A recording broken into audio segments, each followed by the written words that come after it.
হরপ্পা সভ্যতার নগর বিন্যাস Mohenjodaro the town planning in the Harappan civilization Mohenjodaro and Harappa WBCS 2017। রাস্তা সিন্ধু সভ্যতা ছিল নগর কেন্দ্রিক। উৎখননের ফলে মহেঞ্জোদারোতে বাড়িঘর তৈরির 9টি স্তর এবং হরপ্পায় 6টি স্তর আবিষ্কৃত হয়েছে। উৎখননের ফলে মহেঞ্জোদারোতে বাড়িঘর তৈরির 9টি স্তর এবং হরপ্পায় 6টি স্তর আবিষ্কৃত হয়েছে। হরপ্পা, মহেঞ্জোদারো, রূপা, কালিবঙ্গান, লোথাল, ধোলাভিরা সকল স্থানেই নগরের ধ্বংসাবশেষ দেখা যায়। এই নগরগুলির গঠন রীতি ছিল প্রায় একই প্রকার। মহেঞ্জোদারো শহরটি প্রায় 2.5 বর্গ কিলোমিটার স্থান নিয়ে গড়ে উঠেছিল। এর জনসংখ্যা ছিল অনেকের মতে 35,000। কেউ কেউ এই সংখ্যাকে 1 লাখে নিয়ে গেছেন। স্টুয়ার্ট পিগট নামে প্রত্নতত্ত্ববিদ বলেছেন যে সিন্ধু সভ্যতা যেরূপ বিস্তীর্ণ অঞ্চল নিয়ে ছিল তাতে মনে করা যায় যে এই অঞ্চলে 2টি রাজধানী ছিল, যথা হরপ্পা ও মহেঞ্জোদারো।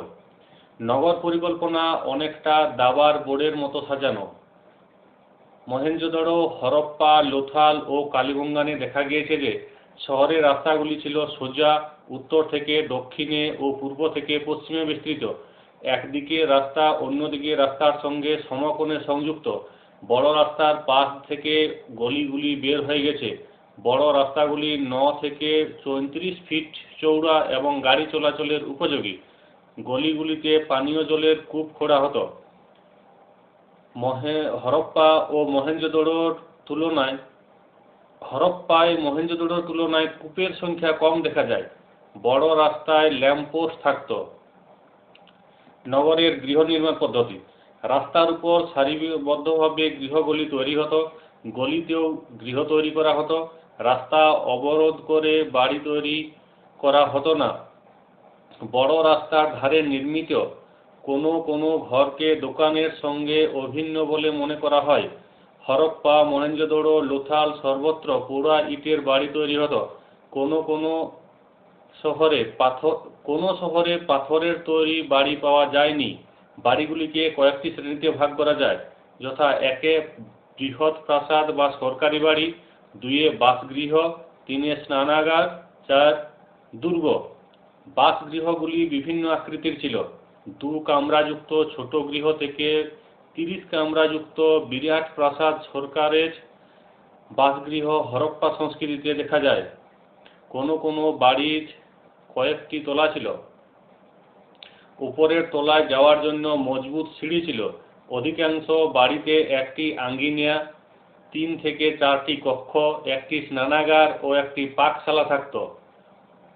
কোনো কোনো বাড়িতে জল সরবরাহের জন্য নিজস্ব কূপ থাকত। হরপ্পায় একটি বাসগৃহের আঙ্গিনায় চারদিকে 2 কক্ষ বিশিষ্ট অনেকগুলি ঘর দেখা যায়। এই 2 কক্ষ বিশিষ্ট ঘরগুলিকে শ্রমিকদের আবাসস্থল বলে মনে করা হয়। হরপ্পা সংস্কৃতির নগরগুলিতে ধনী দরিদ্র প্রভৃতি শ্রেণীর বৈষম্য ছিল, তার প্রমাণ হিসাবে অনেকে এই বাড়িঘরগুলিকে গ্রহণ করেছেন।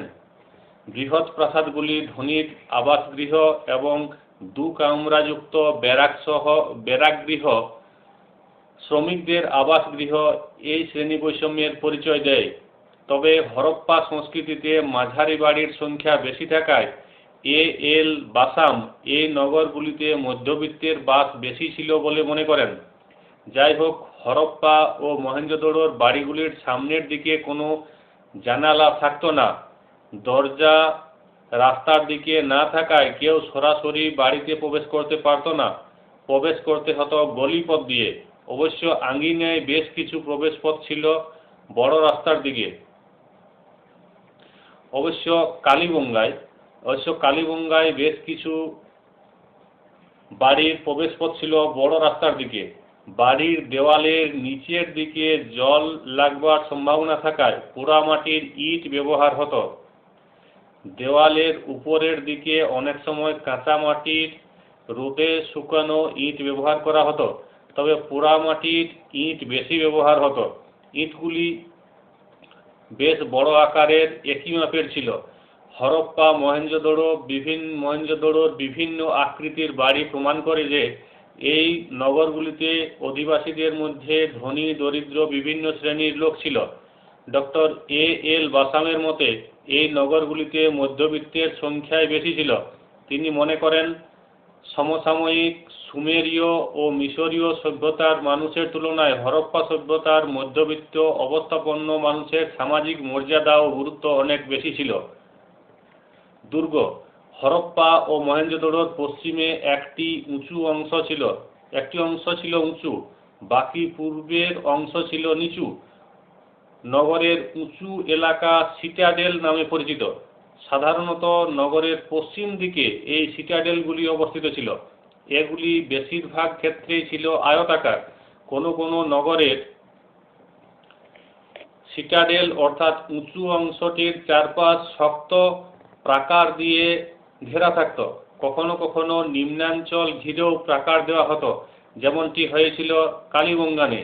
দুর্গ উঁচু এলাকায় নগরের দুর্গ থাকত।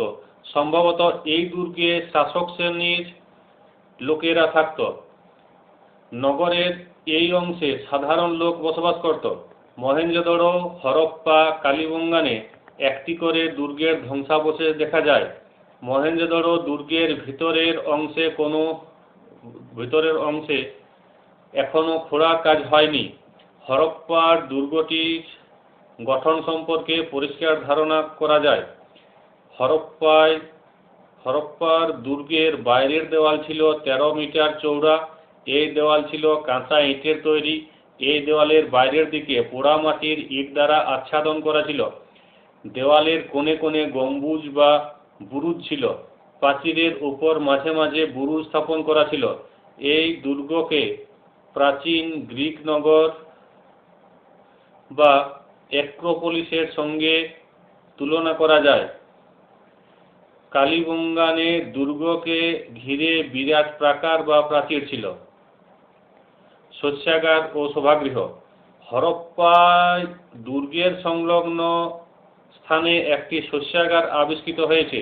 এই শস্যাগারটি হল লম্বায় 169 ফিট ও চৌড়ায় 135 ফিট, মতান্তরে 150 × 200 ফিট। বন্যার জল যাতে শস্যাগারটির কোনো ক্ষতি করতে না পারে সেজন্য পোড়া মাটির উঁচু ভিতের উপর এই শস্যাগারটি তৈরি করা হয়। শস্যাগারটি কয়েকটি পৃথক পৃথক কক্ষে ভাগ করা ছিল। শস্যাগারের পাশেই উঁচু বাঁধান চাতাল। এখানে শ্রমিকরা শস্য ঝাড়াই মাড়াই করত। শস্যাগারের পাশেই ছিল 2 কামরাযুক্ত শ্রমিকদের আবাসের কেন্দ্র। মোট 14টি ছোট ছোট দালানের একটি ব্লক লক্ষ্য করা যায়। কোনো কোনো পণ্ডিত মনে করেন যে শ্রমিকদের এই শস্যাগারের কাজে নিযুক্ত করা হতো। স্যার মার্টিমার হুইলার দুর্গ এবং তৎসংলগ্ন শস্যাগার ও শস্যাগারের কাজের জন্য শ্রমিক ব্যারাক নির্মাণের পরিকল্পনার প্রশংসা করেছেন।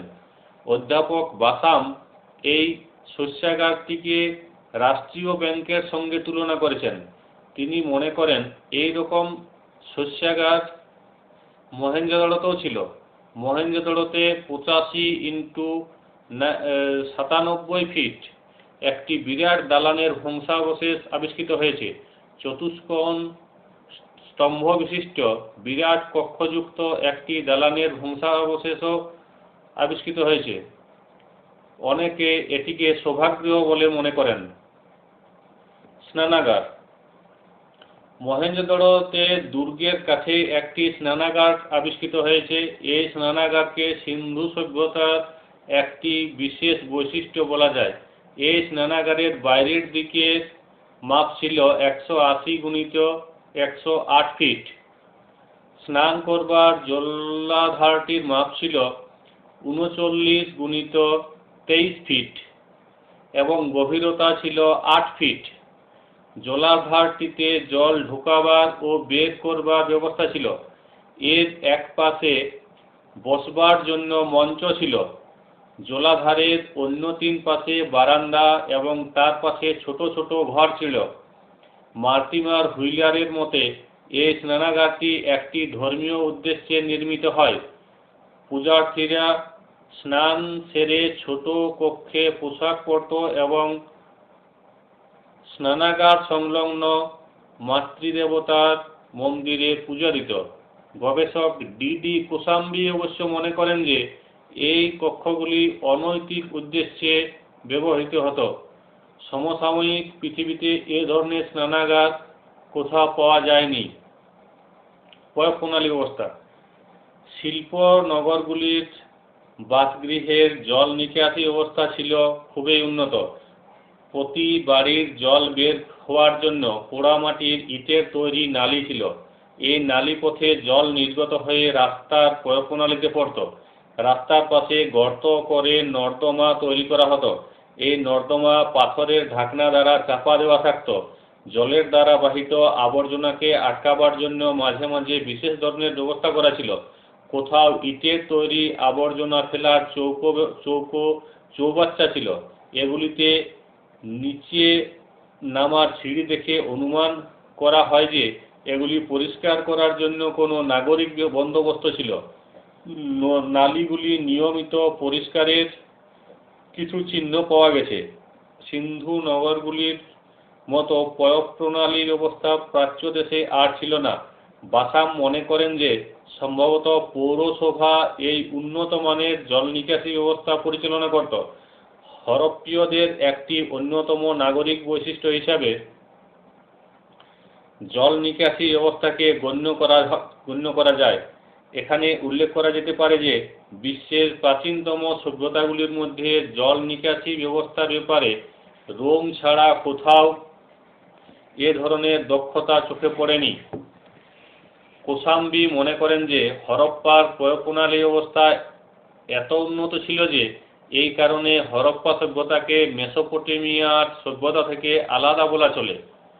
গুজরাটের লোথালের নগর পরিকল্পনার সঙ্গে মহেঞ্জোদড়ো ও হরপ্পার কিছু পার্থক্য দেখা যায়।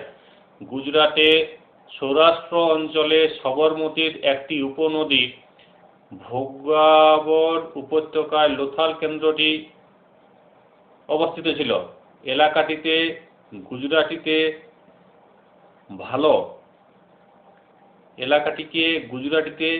ভালো এলাকা বলে। বর্ষায় প্রায় সবটাই ডুবে যায়, গ্রামগুলি ভেসে থাকে।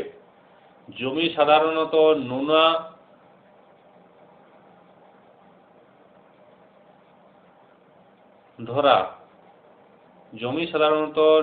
ধরা, তবে বন্যার শেষে গম, ধান ও তুলোর ভালো চাষ হয়।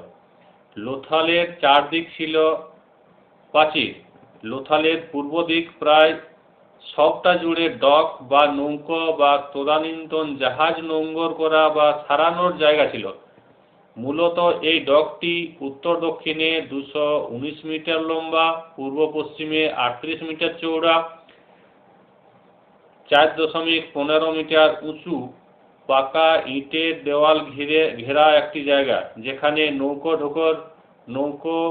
ঢোকার রাস্তা ছিল। এটির সঙ্গে খাল পথে আরব সাগরের যোগ ছিল। সমসাময়িক পৃথিবীতে এমন ডক পাওয়া যায়নি। ডকের পশ্চিম দিকে সবটা জুড়ে ইট বাঁধানো খোলা জায়গা ছিল। এটিকে নৌকা থেকে মাল নামানোর জায়গা বলা হয়েছে। সিন্ধু নগরগুলির বিন্যাস লক্ষ্য করে পণ্ডিতরা অনুমান করেন যে এই নগরগুলির গঠনে ব্যবহারিক সুবিধার দিকে বেশি নজর দেওয়া হয়। সিন্ধু সভ্যতার বুর্জোয়া চরিত্র। সিন্ধু নগরগুলির বিন্যাস লক্ষ্য করে পণ্ডিতরা অনুমান করেন যে এই নগরগুলির গঠনে ব্যবহারিক সুবিধার দিকে বেশি নজর দেওয়া হয়। নগরের সৌন্দর্য বৃদ্ধি অথবা গৃহগুলির স্থাপত্য শিল্প রচনার দিকে তেমন নজর দেওয়া হয়নি। মার্টিমার হুইলার এজন্য মন্তব্য করেছেন যে সিন্ধু নগরগুলির অধিবাসীরা ছিল বাণিজ্যজীবী বুর্জোয়া এবং সিন্ধু নগরগুলির জীবনযাত্রায় বুর্জোয়া সভ্যতার ছাপ দেখতে পাওয়া যায়। সৌন্দর্য অপেক্ষা আরাম ও স্থায়িত্বের দিকে নগরবাসীদের বেশি দৃষ্টি ছিল। এজন্য তারা বাসগৃহগুলিকে মজবুত করে তৈরি করে, কিন্তু বাসগৃহগুলির স্থাপত্য ও ভাস্কর্য ছিল নিচু মানের। সিন্ধু নগরগুলিতে নিশ্চয় পৌরশাসন বেশ কড়া ছিল, নতুবা শহরের রাস্তাঘাট ও গৃহ নির্মাণে এরূপ শৃঙ্খলা পালিত হতো না। শহরের অধিবাসীরা ছিল সচ্ছল, শাসক শ্রেণী ছিল দৃঢ় অথচ উদার মতাবলম্বী। হরপ্পা মহেঞ্জোদড়োর তুলনায় গুজরাটের লোথাল নগর পরিকল্পনা কিছুটা আলাদা ছিল। লোথালের দুর্গের অবস্থান ছিল একটু অন্য রকমের। পশ্চিমে না হয়ে এটি শহরের ঠিক দক্ষিণ পূর্ব কোণে অবস্থিত ছিল। শহরের বাড়িগুলি উঁচু ভিতের উপর তৈরি করা হয়, সম্ভবত বন্যার হাত থেকে রক্ষা পাওয়ার জন্য। শহরের চারদিকে প্রাচীর দিয়ে ঘেরা ছিল। মহেঞ্জোদড়ো ও হরপ্পায় নিম্নাঞ্চল জুড়ে কোনো প্রাকার দেওয়া হয়নি, কিন্তু লোথালে নিম্নাঞ্চলে প্রাচীর দেওয়া হয়েছিল। লোথাল ছিল বাণিজ্য কেন্দ্র ও বন্দর নগরী। আয়তনের দিক থেকে লোথাল মহেঞ্জোদড়ো ও হরপ্পার চেয়ে অনেক ছোট, কিন্তু পাকা ইটের ব্যবহার নগর প্রণালীতে সাধারণ গুরুত্বে ছোট হলেও এই কেন্দ্রটি একেবারেই উপেক্ষণীয় নয়। শুধু ভালো এলাকার জমি চাষ করে এই কেন্দ্রটির স্বাচ্ছন্দ্য আসেনি। ব্যবসা বাণিজ্যের একটি হাত এখানে থাকা স্বাভাবিক। কালীবঙ্গানে বসতির দুটি ভাগ, পশ্চিমে কালীবঙ্গান 1 আর পূর্বে কিছুটা খালি জায়গার পর কালীবঙ্গান 2। পশ্চিমের দিকটি দুর্গ প্রাকার ঘেরা। উত্তর দক্ষিণে 240 মিটার, পূর্ব পশ্চিমে 120 মিটার। পূর্বের বৃহত্তর ও সাধারণ মানুষের জন্য নির্দিষ্ট বাসস্থান।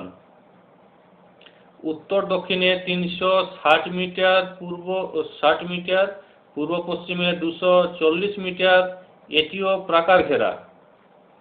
মহেঞ্জোদড়ো হরপ্পার তুলনায় কালীবঙ্গান সম্পর্কে 2-3টি সাধারণ কথা বলা যায়।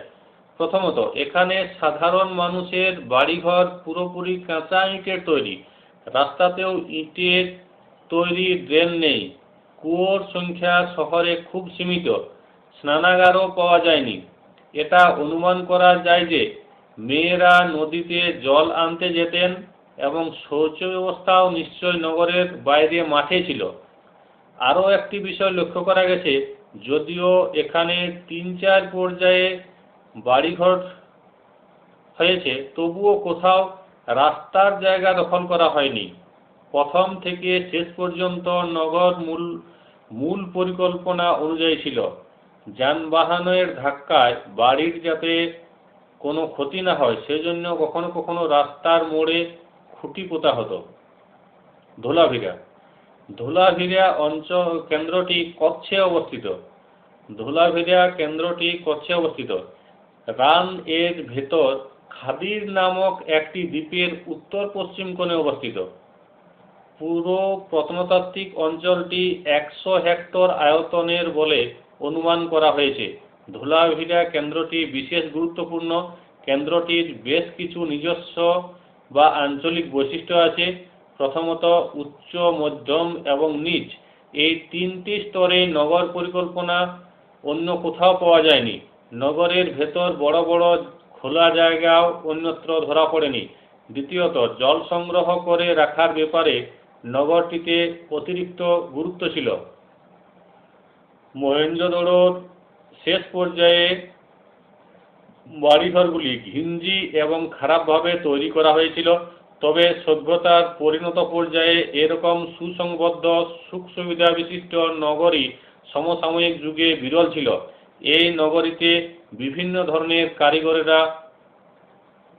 কারিগরদেরও বাসা ছিল।